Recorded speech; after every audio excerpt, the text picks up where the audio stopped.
আসসালামু আলাইকুম, কেমন আছেন? ওয়ালাইকুম আসসালাম ওয়ারাহমাতুল্লাহি ওয়াবারাকাতুহ।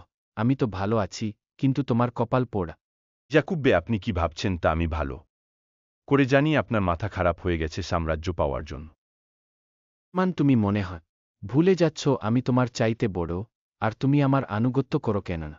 আমি তোমাকে যা বলব তোমাকে তাই করতে হবে। আমি লাথি মারি তোমার সাম্রাজ্যে।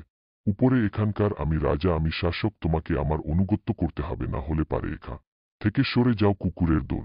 করে হলো যে তুমি আমাকে চেনো না, যে তোমার বংশ শেষ করে দিতে পারে এক ইশারায়। কুকুরের দল, তোমরা সরে যাও, না হলে এইখানে তোমাদের ধর থেকে গলা আলাদা করে দেব। জলদি হটে যাও। আবার চলো এখান থেকে পালিয়ে যায়, না হলে এই মাথা খারাপ ওসমান সত্যিকারই আমাদেরকে মেরে দেবে।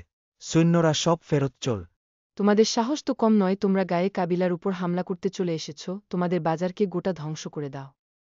বুঝতে পারলেই যারা শান্তিতে থাকবে তারা বন্ধুর মতো থাকবে, আর যারা অশান্তি করবে তাদের গলা কেটে ফেলা হবে। ভাগো।